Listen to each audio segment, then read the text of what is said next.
A racist white man calls the police on a black real estate agent because he thinks that the man is up to no good and does not belong in the neighborhood. Later, the white man is hit with karma when the police show up. Jamal Richardson parked his silver sedan in front of the house he was showing, taking a moment to appreciate the view. The afternoon sun bathed the quiet streets of Willow Creek in a warm glow, casting long shadows across the manicured lawns. Each house stood tall and proud, with trimmed hedges and perfectly painted fences, like they were straight out of a magazine spread. He took a deep breath and smiled. This was the kind of neighborhood people dreamed of: peaceful, safe, and picture-perfect. Jamal stepped out of his car, knowing that first impressions mattered. As he walked up the stone path to the front door, he noticed a few neighbors out and about. A woman was planting flowers in her garden, while a couple of kids rode their bikes down the street, laughing. Jamal nodded politely to the woman, who looked up briefly but did not return the smile. He was used to that. Not everyone was as friendly as they seemed. Jamal reached into his pocket and pulled out his phone. Scrolling through his messages, he found the one from Tina Davis confirming their appointment. "On my way," Tina's text read, accompanied by a smiley face emoji. Jamal smiled at the message. Tina was a first-time homebuyer, eager to find a place she could call her own. He had been working with her for a few weeks now, and she was always excited about every house they visited. He knew she would love this one. He dialed Tina's number and waited as it rang. "Hey, Tina, it's Jamal. Just wanted to let you know I'm here at the house. Take your time, no rush. It's a beautiful place. I think you'll really like it." "Great, I'm about 10 minutes away." Tina's voice crackled through the phone. "Can't wait to see it. Thanks for setting this up on such short notice." "Of course, that's what I'm here for," Jamal replied warmly.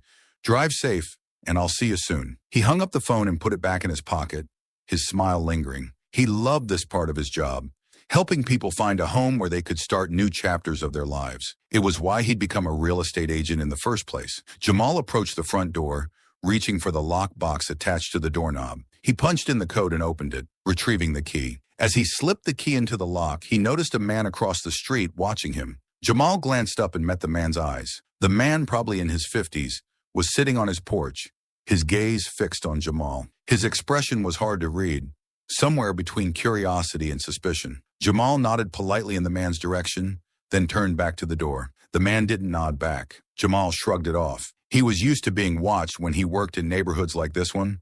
Some people were just overly cautious, especially when it came to strangers. The door clicked open, and Jamal stepped inside. He took a quick look around the house: a spacious living room with hardwood floors, a modern kitchen with stainless steel appliances, and large windows letting in plenty of natural light. It was just the kind of place Tina had been looking for. He could already picture her here, planning dinner parties and decorating the space with her vibrant style. Jamal's phone buzzed again, pulling him out of his thoughts. It was a text from Tina. "Almost there!" He walked back out onto the front porch, eager to greet her. As he waited, he noticed the man across the street was still watching him. This time, the man stood up and started walking towards him. Jamal stayed where he was, keeping his posture relaxed. He'd dealt with curious neighbors before. A friendly conversation usually set them at ease. The man stopped at the edge of the lawn, his eyes narrowing as he looked Jamal up and down. He didn't introduce himself. "What are you doing here?" the man asked, his voice sharp. Jamal kept his tone polite.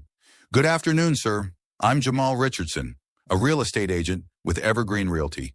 I'm here to show this house to a client." The man didn't seem satisfied with that answer. "Do you have any proof of that?" Jamal raised an eyebrow. "Sure, I have my business card and my ID. I can show them to you if you'd like." He reached into his pocket to pull out his wallet, but the man held up his hand, stopping him. "Never mind," the man said, his voice cold. "I'll handle this my way." Before Jamal could respond, the man pulled out his phone and started dialing. Jamal watched as he walked back across the street, his back straight and his movements brisk. Jamal's heart sank as he realized what was happening. He had seen this before too many times. He took a deep breath, trying to keep his frustration in check. He didn't want to escalate the situation. He would handle this with patience and professionalism, just as he always did. Jamal stood on the porch, waiting, as the neighborhood continued its quiet afternoon around him. Jamal stood on the porch of the house, trying to keep his thoughts calm and focused. He had dealt with suspicious neighbors before, but there was always that uneasy feeling when things escalated. The man across the street, Paul Sanders,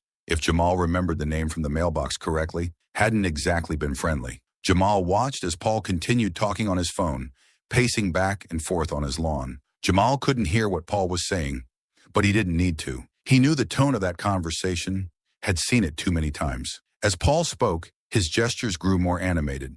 He pointed toward Jamal, his expression growing darker. Jamal's instincts told him to stay put, to wait and see how things played out. He didn't want to give Paul any reason to feel threatened. He took a step back and leaned against the porch railing, taking in the scenery of Willow Creek once more. A couple of joggers passed by, glancing curiously at the scene but not stopping. The woman who had been gardening earlier was now standing, her hands on her hips, watching Paul with a concerned look. The kids on their bikes had circled back, sensing that something was happening. Jamal's phone buzzed in his pocket, interrupting his thoughts. He pulled it out and saw another text from Tina. "Just pulled up. Be there in a sec." He looked down the street and spotted Tina's blue SUV approaching. She waved as she parked, her face bright with excitement. Jamal forced a smile and waved back. He couldn't let her see his worry. This was her first time buying a house, and he wanted to be a positive experience. He couldn't let Paul Sanders or anyone else ruin that for her. Tina stepped out of her car, practically bouncing with energy. She was a young woman in her early 30s, with a cheerful smile and a contagious enthusiasm. She wore a yellow sundress that matched her sunny disposition. "Hey, Jamal," Tina called out, walking up the driveway. "This neighborhood is beautiful. I'm so excited to see the house." "Hey, Tina," Jamal replied, trying to match her enthusiasm. "I think you're going to love this one. It's got everything you've been looking for." Before Jamal could say more, Paul's voice cut through the air, sharp and loud. "Excuse me, you there?" Tina stopped in her tracks, turning toward the voice. Paul had hung up his phone and was now marching back toward Jamal and Tina, his face red with anger. Jamal stepped forward, placing himself between Tina and Paul. He could feel the tension building, like a storm about to break. "What's going on?" Tina asked, her voice tinged with confusion. Jamal kept his eyes on Paul, speaking softly to Tina over his shoulder. "Just a neighbor with some questions. Stay calm." Paul reached the edge of the lawn, glaring at Jamal. "I've called the police," he said, his voice tight with anger. "They'll be here any minute. We'll see if you're really who you say you are." Jamal felt a flash of frustration but kept his tone even. "Sir, I've already told you, I'm a real estate agent. I'm showing this house to my client, Tina. There's no need to involve the police." Paul shook his head. "I don't know you. I don't know her," he said, nodding toward Tina. "I know the people who live in this neighborhood, and you don't belong here." Jamal opened his mouth to respond, but Tina spoke first, her voice firm. "I'm a potential buyer," she said. "Jamal is my real estate agent. There's no need for all this drama." Paul turned his glare on Tina, his eyes narrowing. "I'm just looking out for the neighborhood," he said. "We don't need strangers coming in here causing trouble." "Trouble?" Jamal asked, keeping his voice steady. "We're not causing any trouble. We're just here to look at a house." Paul's eyes flashed. "I've seen the news," he snapped. "I know what's been happening in other neighborhoods. People like you pretending to be something you're not, scoping out houses to rob them later. I'm not going to let that happen here." Jamal took a deep breath, fighting back the urge to argue. "I'm not here to cause any trouble, Paul," he said, using the man's name to try to create some sense of familiarity. "I'm here to do my job, just like anyone else." Paul crossed his arms over his chest, unmoved. "We'll see about that," he said. "The police will sort this out." Jamal glanced at Tina, who was frowning now, her excitement replaced with concern. He felt a pang of guilt. This wasn't how he wanted her to feel about her future home. He turned back to Paul, his voice calm but firm. "I'm happy to wait for the police, but there's no need for this hostility. I'm a professional, just like you were in your career. I'm sure we can handle this like reasonable adults." Paul snorted, clearly unimpressed. "We'll see," he repeated, turning on his heel and heading back to his porch. As Paul walked away, Jamal took a deep breath, trying to ease the tightness in his chest. He hated these moments, the way they made him feel like he was on trial just for doing his job. He looked at Tina, who was watching Paul with a troubled expression. "I'm sorry about this," Jamal said softly. "This doesn't usually happen." Tina shook her head, her eyes still on Paul. "It's not your fault," she said. "Some people just can't see past their own fears. It's sad, really." Jamal nodded, appreciating her understanding. "Let's just wait here for a few minutes. Once the police arrive, I'll explain everything, and we can get back to the showing." Tina gave him a small, supportive smile. "Okay, Jamal, I trust you." Jamal felt a little of the tension leave his shoulders. Tina's trust meant a lot. As they waited, he kept his eyes on the street, watching for the police car that he knew would be coming soon. He had been through this before, and he knew he would get through it again. Still, the weight of the moment pressed down on him, a reminder of the barriers that still existed, even in neighborhoods as seemingly perfect as Willow Creek. He just hoped that once this was all over, Tina would still want to see the house. Jamal stood with Tina on the porch, trying to project a sense of calm. Inside, his thoughts were racing. He knew the police would arrive soon, and he needed to handle the situation carefully. He had dealt with these misunderstandings before, but they never got easier. He glanced at Tina, who was looking down the street, clearly anxious. "Jamal, I'm sorry you have to deal with this," Tina said quietly. "It's not right." Jamal gave her a small smile, grateful for her concern. "Thanks, Tina. I've dealt with worse. Let's just stay calm and let the police do their job. Once they see my credentials, this will all be over." Tina nodded, though her frown didn't disappear. Jamal could tell she was upset, and he didn't blame her. This was supposed to be an exciting day for her, a step towards finding her first home. Instead, it had turned into a confrontation, and Jamal felt responsible, even though he knew he wasn't at fault. A police car turned the corner at the end of the street, its lights flashing. Jamal took a deep breath, bracing himself. The car slowed as it approached, and Jamal could see two officers inside. One of them, a white man with a stern face, stepped out first, followed by a female officer who stayed near the car. Paul Sanders came out of his house again, waving his arms to get the officer's attention. "Over here," he called out. "This is the man I called about." The officer, whose name tag read Officer Kelly, approached Jamal with a steady, serious expression. Jamal could feel his muscles tense, but he kept his hands visible and his posture relaxed. The last thing he wanted was to appear threatening. "Good afternoon, officer," Jamal said evenly. "I'm Jamal Richardson, a real estate agent with Evergreen Realty.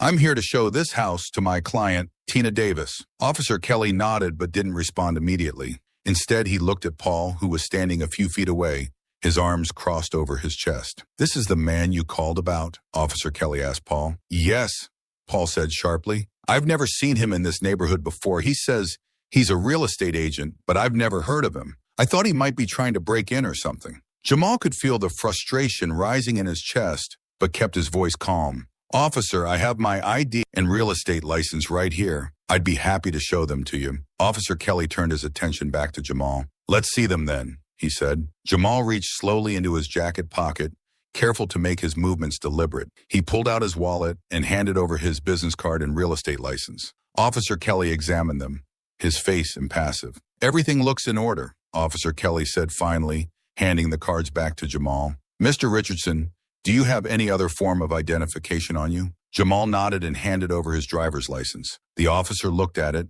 then at Jamal, then back at the ID. He handed it back without a word. "Mr. Sanders," Officer Kelly said, turning to Paul, "Mr. Richardson's identification checks out. He is indeed a licensed real estate agent." Paul's face reddened, but he wasn't backing down. "I don't care what his ID says," Paul snapped. "People can fake IDs.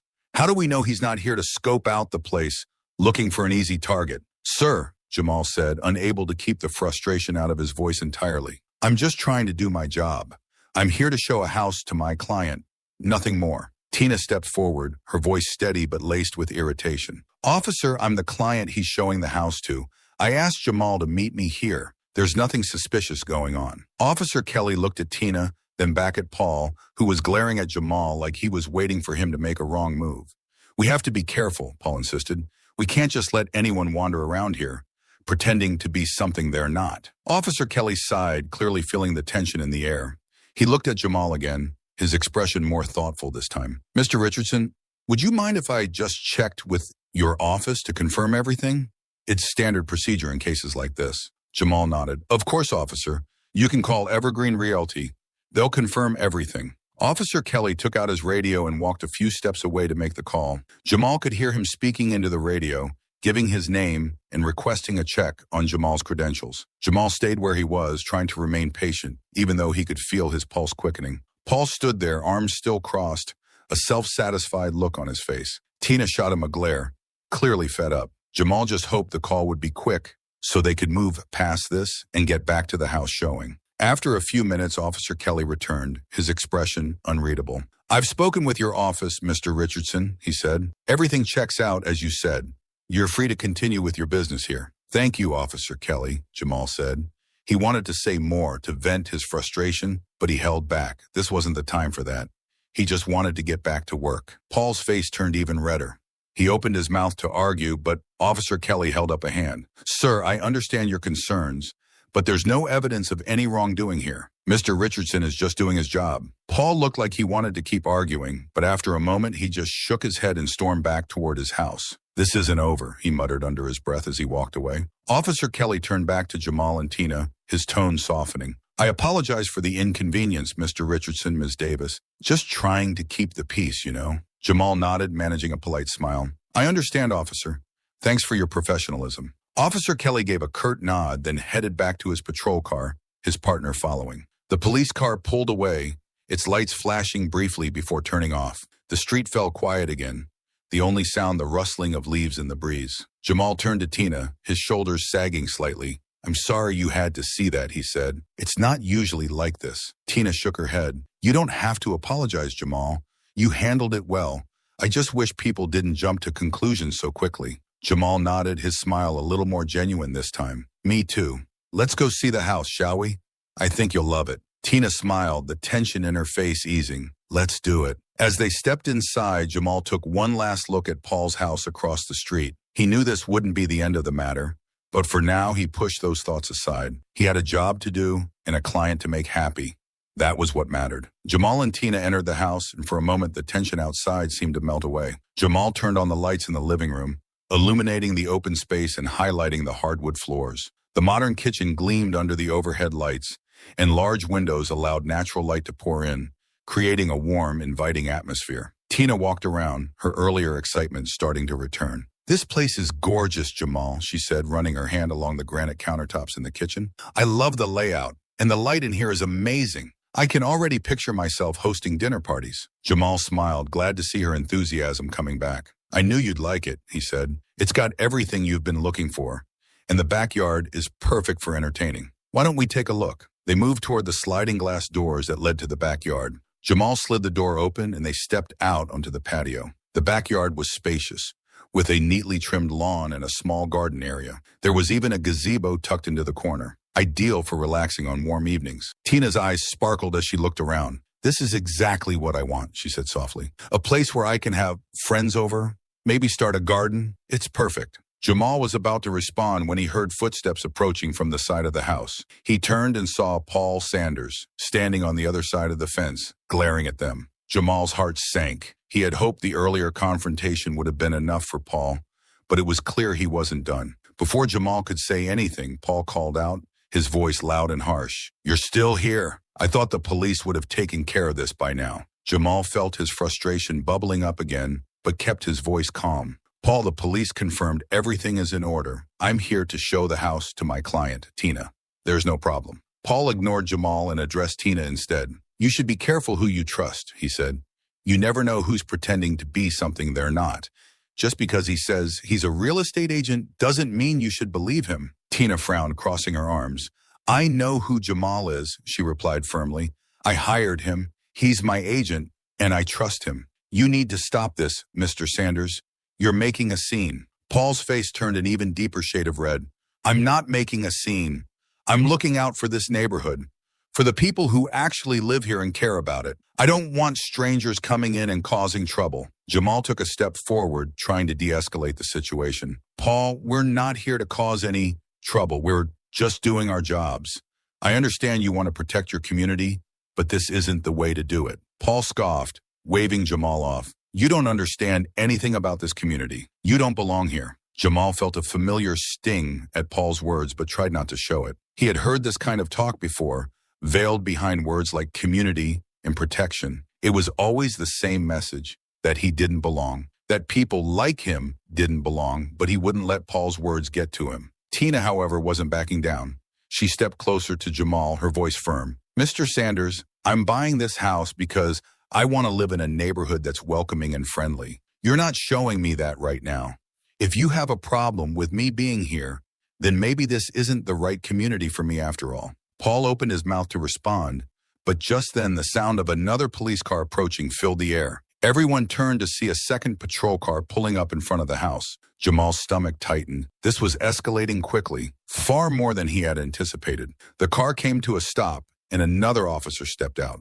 A tall, African-American man with a calm demeanor. His name tag read Officer Daniels. He looked from Jamal to Paul to Tina, taking in the scene before him. Good afternoon, folks, Officer Daniels said evenly. We got a call about a disturbance. What's going on here? Paul immediately launched into his complaint. This man claims to be a real estate agent, but I've never seen him before. I'm just trying to protect our neighborhood from strangers who don't belong. Officer Daniels looked at Jamal, his expression neutral. Sir, do you have your credentials with you? Jamal nodded and handed over his ID and business card again. I already spoke with Officer Kelly and he confirmed everything with my office, Jamal said. I'm here to show this house to my client, Tina Davis. We're not causing any trouble. Officer Daniels took the ID, glanced at it, then returned it to Jamal. I appreciate your cooperation, Mr. Richardson, he said. He turned to Paul.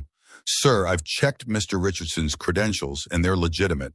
There's no need for further action. Paul looked furious.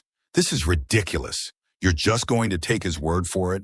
What if he's lying? Officer Daniels' voice remained calm but firm. Mr. Sanders, I've verified his credentials, and there's no indication of any wrongdoing. I suggest we all go about our business and let Mr. Richardson continue with his work. Paul glared at Officer Daniels, then at Jamal, before finally storming off, muttering under his breath. Jamal watched him go, a mix of relief and frustration washing over him. He had hoped for a peaceful resolution, but it seemed like Paul wasn't going to let things go so easily. Officer Daniels turned to Jamal and Tina, his expression softening. I'm sorry you had to deal with this, Mr. Richardson, Ms. Davis. Some people can be a little overzealous about their neighborhood security. Tina nodded, her voice calm. Thank you, Officer Daniels. We just want to look at the house in peace. Officer Daniels nodded. I understand. If there's anything else, don't hesitate to call us. He gave them a reassuring smile before heading back to his patrol car. As the police car drove away, the street fell quiet again. Jamal looked at Tina, who was still frowning slightly. Let's go inside and finish the tour, Jamal suggested gently. We'll make sure you get a good look at everything. Tina nodded, though her earlier excitement had faded. They walked back inside, Jamal closing the sliding door behind them. He led Tina through the rest of the house, pointing out the features and answering her questions, but he could feel the tension lingering in the air. Jamal knew this wasn't over.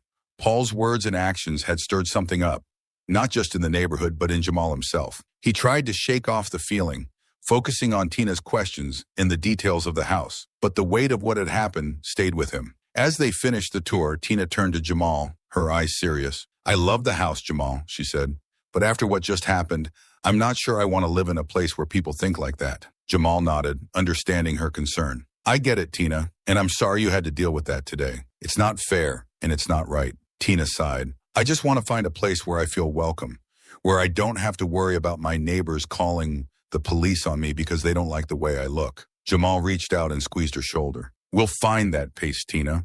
I promise. Whether it's here or somewhere else, we'll find it. Tina managed a small smile. Thanks, Jamal. I know you will. As they walked back to the front door, Jamal glanced across the street at Paul's house. The curtains in the front window shifted slightly, as if someone had been watching. Jamal turned away, his mind already thinking ahead to the next steps. He would make sure Tina found her perfect home, no matter what it took. But as he locked up the house and walked Tina to her car, he couldn't shake the feeling that this incident was far from over. The confrontation had left a mark, not just on him and Tina, but on the entire neighborhood. And Jamal knew that sooner or later those ripples would reach everyone. Jamal locked the door to the house and handed the keys back to Tina, trying to keep his expression neutral. He could still feel the tension in his muscles, the tightness in his chest from the confrontation with Paul Sanders. As they walked back to Tina's car, the quiet of the neighborhood seemed almost mocking, as if nothing had happened, as if everything was normal. Jamal, Tina said softly as they reached her car, I'm really sorry about all this. I can't believe that man had the nerve to act like that. This was supposed to be a good day. Jamal smiled at her, though it didn't quite reach his eyes. It's not your fault, Tina. You didn't do anything wrong. Unfortunately, this kind of thing happens sometimes. I just hope it doesn't make you rethink looking for a house. You deserve to find the perfect home, just like anyone else. Tina looked down at the keys in her hand, her brows furrowed. It's not that I don't want to keep looking. I do. I don't want to have to deal with neighbors who are going to judge me before they even know me. Jamal nodded, understanding her hesitation. I get that. But remember, one person doesn't speak for everyone. There are plenty of people out there who are welcoming and open-minded. Don't let one bad apple spoil the whole bunch. Tina gave him a small, grateful smile. Thanks, Jamal. I appreciate that. And thank you for handling everything so professionally today. I don't know what I would have done if I were in your shoes. It's part of the job, Jamal said with a shrug, trying to downplay the frustration he still felt. Let's keep in touch, okay? We'll find you the right place. Tina nodded and climbed into her car. As she drove away, Jamal watched her go, his smile fading. He turned back toward his own car, only to see Paul Sanders standing at the edge of his lawn again, watching him. The two locked eyes for a moment, and Jamal could see the anger still simmering in Paul's expression. Jamal ignored him and started walking back to his car. He didn't get far before Paul called out to him. "Hey, this isn't over. I'm going to make sure everyone in this neighborhood knows what kind of person you really are." Jamal stopped, turned slowly to face Paul. He kept his voice calm, his tone measured. "And what kind of person is that, Paul? A real estate agent doing his job?" Paul scoffed, taking a step closer. "I don't know what you're up to, but I don't trust you. People like you don't just come into places like this without a reason." Jamal felt a flash of anger but pushed it down. "Paul, I'm not here to cause trouble. I'm here to help people find homes. That's it. Why can't you understand that?" "Because it's not true," Paul snapped. "I've seen the news. I know what's happening in other places. People pretending to be agents, casing houses, robbing people blind. I'm not going to let that happen here." Jamal's patience was wearing thin. He stepped forward, keeping his eyes locked on Paul's. "I'm not pretending, Paul. I'm a licensed, legitimate real estate agent. The police confirmed it. What more do you need?" Paul's face flushed with anger. "I need you to leave this neighborhood alone. We don't want your kind here." Jamal's jaw tightened. "My kind? What exactly do you mean by that?" Paul hesitated, his eyes narrowing. "You know what I mean. People who don't belong. People who bring trouble." Jamal took a deep breath, feeling the sting of Paul's words. He knew arguing wouldn't change Paul's mind, wouldn't erase the ignorance and prejudice that had taken root in his heart. But he couldn't just walk away without saying something. "Paul, people like me, hardworking, honest people, belong wherever they want to be. This neighborhood isn't just for you.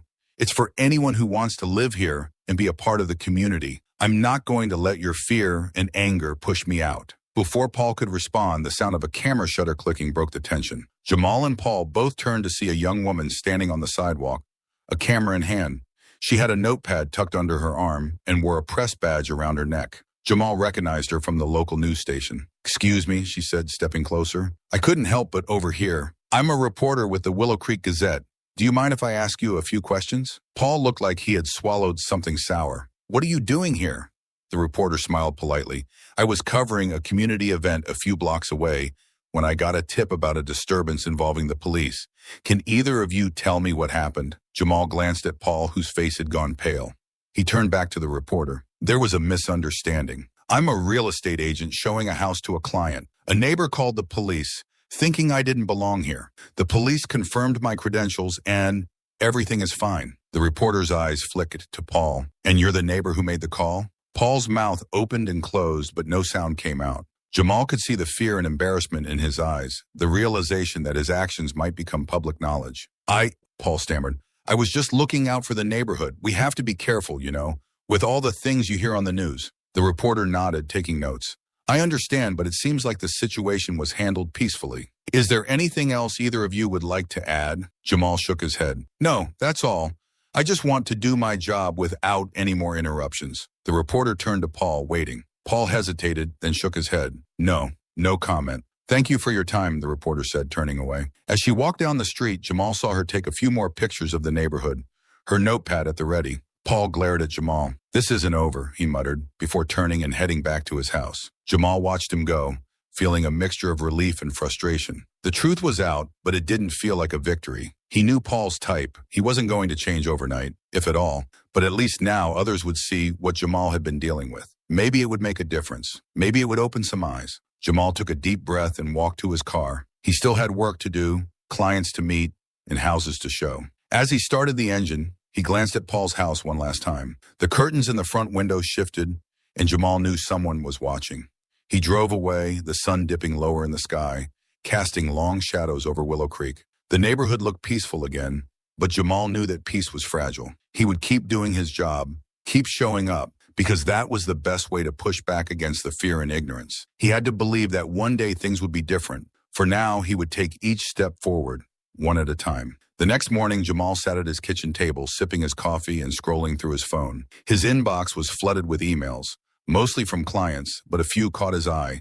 Messages from friends and colleagues who had seen the news. Jamal tapped on one from a fellow real estate agent, a short note of support. "Hey, Jamal, just saw what happened in Willow Creek. Hang in there, man. People like Paul are a dying breed, but it's still hard to deal with. If you need anything, let me know. Dave." Jamal sighed, setting his phone down. He knew the incident would attract attention, but he hadn't expected it to spread so quickly. The story was already circulating online, and the comments section was buzzing with opinions, some supportive, others not. The reporter from the Willow Creek Gazette had been thorough, capturing the essence of the confrontation and the underlying issues of racial profiling. Her article didn't shy away from calling out Paul Sanders for his behavior, but it also raised broader questions about inclusivity and the challenges faced by Black professionals in predominantly white spaces. Jamal's phone buzzed, interrupting his thoughts.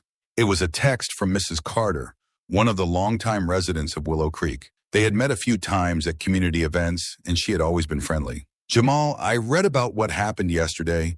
I'm so sorry you had to go through that. If there's anything I can do, please let me know. This isn't how we want our neighborhood to be. Mrs. Carter. Jamal smiled at the message, grateful for the support. He quickly typed a response, thanking her for reaching out. As he put his phone down, his mind wandered to Tina. He hoped she hadn't been too discouraged by the events of the day before. He made a mental note to call her later and check in. A few hours later, Jamal found himself back in Willow Creek, driving past the house he had shown Tina. He noticed a small group of neighbors gathered on the sidewalk, talking animatedly. Jamal parked his car a few houses down and got out, walking toward them. As he approached, he recognized a few familiar faces from previous interactions, Mrs. Carter among them. Jamal! Mrs. Carter called out, waving him over. I'm glad you're here.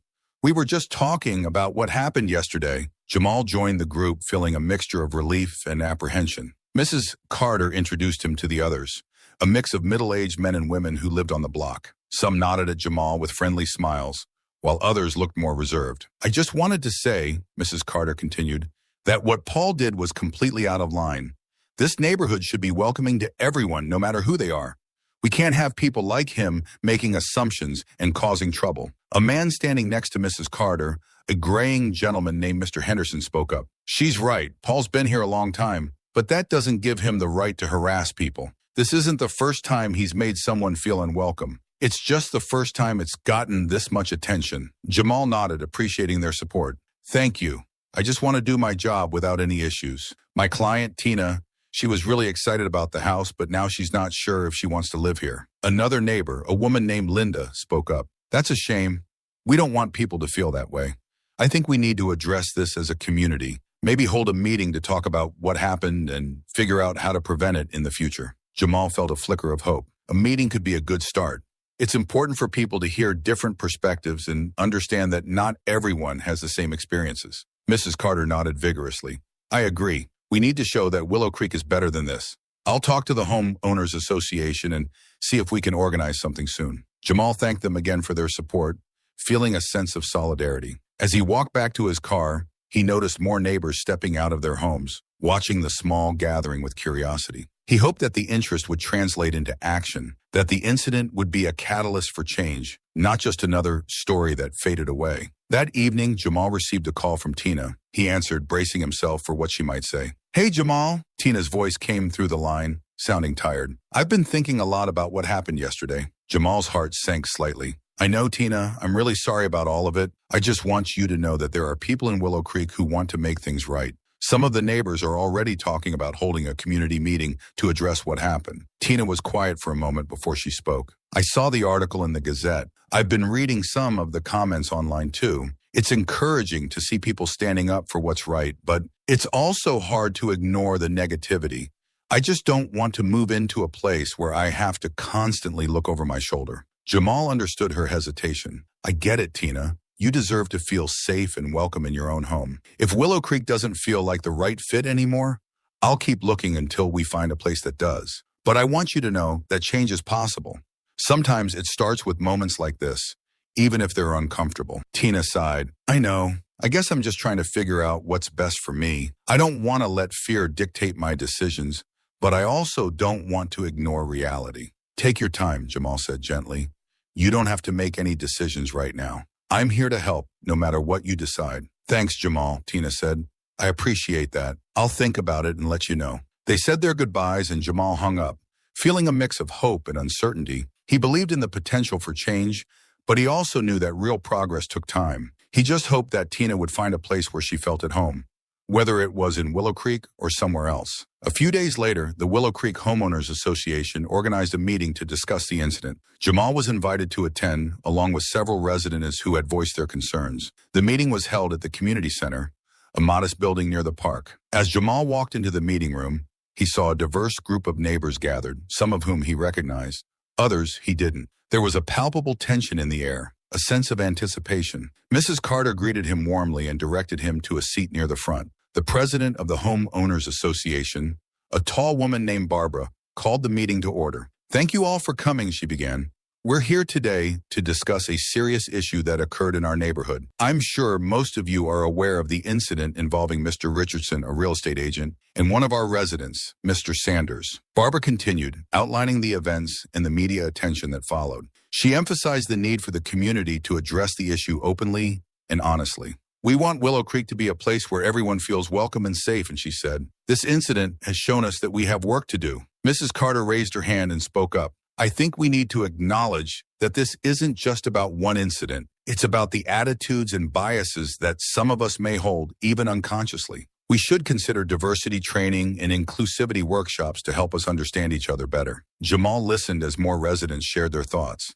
Some voiced support for diversity initiatives, while others were more hesitant, concerned about the neighborhood's reputation and property values. The discussions were heated at times, but overall, there was a willingness to listen and learn. Paul Sanders sat at the back of the room, silent and sullen. Jamal watched him, wondering what he was thinking. Would he admit his mistake, or would he continue to cling to his prejudices? The meeting continued, with more residents speaking up, sharing their perspectives and ideas for improvement. As the meeting drew to a close, Barbara turned to Jamal. "Mr. Richardson, would you like to say a few words?" Jamal stood, feeling the weight of the room's attention on him. He took a deep breath before speaking. "Thank you, Barbara, and thank you all for being here. I know this isn't an easy conversation, but it's an important one. I've worked in real estate for a long time, and I've seen how important it is for people to feel welcome in their communities. What happened the other day was difficult, but I believe it can be a catalyst for change." He paused, looking around the room. "We all want the same things: safety, security, a sense of belonging. But those things shouldn't come at the expense of others. We have to find a way to build a community where everyone feels they belong, regardless of their background or appearance. It starts with conversations like this and a willingness to look at ourselves honestly." Jamal nodded toward Mrs. Carter. "I support the idea of diversity training and inclusivity workshops. I think it's a step in the right direction. I'm willing to help in any way I can because I believe Willow Creek can be the kind of place where everyone feels at home." The room was quiet for a moment before a few people started to clap. The applause spread, and soon the entire room was clapping. Jamal felt a sense of relief mixed with cautious optimism. He knew that change wouldn't happen overnight, but this was a start. As the meeting ended, people approached Jamal to shake his hand and offer their support. Mrs. Carter gave him a warm hug, and Barbara thanked him for his words. Even Mr. Henderson, who had been quiet throughout most of the meeting, came over to nod his approval. Jamal left the community center feeling lighter than he had in days. There was still a lot of work to do, and not everyone in Willow Creek would be on board. But for the first time since the incident, Jamal felt hopeful that things could get better, that the ripple effects of what had happened would lead to real, lasting change. He walked back to his car, the evening air cool against his skin, and glanced up at the sky. The stars were just beginning to appear, tiny points of light in the darkening sky. Jamal took a deep breath, feeling the tension of the past few days start to fade. There was still a long road ahead, but he knew he wasn't walking it alone, and that made all the difference. The days following the community meeting saw a flurry of activity in Willow Creek. News of the incident spread beyond the neighborhood, drawing attention from local media and even national outlets. Jamal's phone rang constantly with calls from reporters, colleagues, and even old friends who had seen the story on the news. Some of the coverage was supportive, highlighting Jamal's professionalism and the efforts to bring about positive change in the community. But there were also detractors, comments online questioning Jamal's intentions, and thinly veiled insinuations that perhaps Paul Sanders had a point. Jamal tried to focus on his work, meeting with clients and showing properties, but the incident in Willow Creek loomed over him like a cloud. He knew that change was often slow and painful, but the immediate fallout was exhausting. Still, he remained committed to the idea that what had happened could lead to something better. One morning, as Jamal was preparing for a day of showings, his phone buzzed with a notification from a news app. He glanced at it, expecting more coverage about the meeting, but the headline caught his eye. Willow Creek resident Paul Sanders faces backlash after racial profiling incident. Jamal clicked on the article, reading quickly. The piece detailed how Paul's actions had not only angered neighbors, but had also led to tangible consequences. The Willow Creek Homeowners Association had issued a formal reprimand, stating that his behavior was unacceptable and not reflective of the values of the community. More significantly, Paul was being pressured to attend mandatory sensitivity and diversity training sessions, a move supported by the majority of the neighborhood. The article also mentioned that Paul's employer, a local financial consulting firm, had taken notice of the incident. In a statement, the company emphasized their commitment to diversity and inclusion, distancing themselves from Paul's actions. Paul's part-time consulting job offer had been rescinded, citing the negative publicity as the reason. Jamal felt a mix of emotions reading the article. He didn't take pleasure in Paul's downfall, but there was a sense of justice in knowing that Paul's actions had real consequences. It wasn't about revenge. It was about accountability. Jamal knew that without consequences, behavior like Paul's would continue unchecked. This was a step toward ensuring that everyone thought twice before acting out of prejudice. Later that day, Jamal found himself back in Willow Creek for another showing. As he parked his car, he noticed Paul standing on his porch, his shoulders slumped, looking out at the street with a vacant expression. Jamal could see the toll that the past few days had taken on him. Paul looked older, more tired, as if the weight of his actions had finally caught up with him. Jamal had no intention of approaching Paul, but as he stepped out of his car, Paul called out to him. "Jamal, wait," Paul said, his voice lacking its usual sharpness. Jamal turned, staying by his car. "What is it, Paul?" Paul hesitated, as if searching for the right words. I wanted to apologize," he said finally, "for everything. I've been getting a lot of heat from the neighborhood, my job, even my own family. I didn't mean for things to get this bad. I thought I was doing the right thing." Jamal crossed his arms, looking at Paul. "And what exactly did you think you were doing, Paul? Protecting the neighborhood from someone like me? From someone who was just trying to do his job?" Paul's eyes dropped to the ground. "I don't know," he muttered. I've lived here for so long, and I've seen the changes, the news. I thought I was keeping the neighborhood safe, but now I see how wrong I was." Jamal stayed silent, letting Paul's words hang in the air. He could see the shame in Paul's eyes, the regret that had come too late. Paul took a step closer, his voice breaking. "I know my apology doesn't change anything. I'm sorry. I've lost friends over this. My own wife is mad at me. I know I messed up, and I know I can't take it back. I just want you to know that I'm sorry." Jamal took a deep breath, considering his response. He didn't want to dismiss Paul's apology, but he also didn't want to let him off too easily. "Paul, what you did hurt a lot of people, not just me. Your actions showed a lack of trust, a lack of respect. Saying you're sorry is a start, but it's not enough. You need to do better. We all do. It's about more than just words. It's about actions." Paul nodded slowly, his face lined with the weight of his mistakes. "I know. I'm going to take those diversity training sessions seriously. I don't want to be that person anymore." Jamal nodded. "Good. That's a step in the right direction. Just remember, change doesn't happen overnight. It's about what you do every day. It's about being better, not just feeling bad." Paul looked up at Jamal, a flicker of gratitude in his eyes. "Thank you, Jamal, for hearing me out and for not just walking away." Jamal gave a small nod. "I believe people can change, Paul, but it's up to you to prove it." With that, Jamal turned and walked away, leaving Paul standing on his porch. As Jamal headed to the house for his showing, he felt a sense of closure. The incident had opened a wound, but perhaps it had also started the healing process, not just for Paul, but for the entire neighborhood. In the weeks that followed, Willow Creek began to implement changes. The Homeowners Association organized workshops on diversity and inclusivity, inviting experts to speak about understanding biases and building a more inclusive community.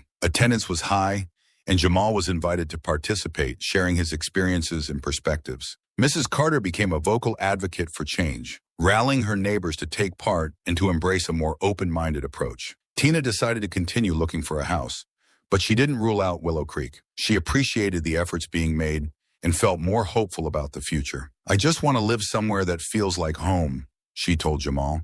"And I think that's possible, even here." Jamal continued to do his job, showing homes and meeting new clients. The incident with Paul had been a turning point, not just for the neighborhood, but for Jamal as well. It had reminded him of the challenges he still faced, but it had also shown him the strength of his resolve and the power of community. One afternoon, as Jamal was driving through Willow Creek, he saw Paul walking his dog. They exchanged a brief nod, a sign of acknowledgement, a small gesture of mutual understanding. It wasn't friendship, but it was a start. Jamal knew there would always be challenges, that prejudice and ignorance wouldn't disappear overnight. But he also knew that every step taken toward understanding was a step worth taking. As he drove past the familiar streets, past the houses and gardens, Jamal felt a sense of peace. Willow Creek was changing, slowly but surely, and he was a part of that change. The sun was setting, casting a warm glow over the neighborhood. Jamal smiled to himself, feeling the weight of the past few weeks begin to lift. There was still a long road ahead,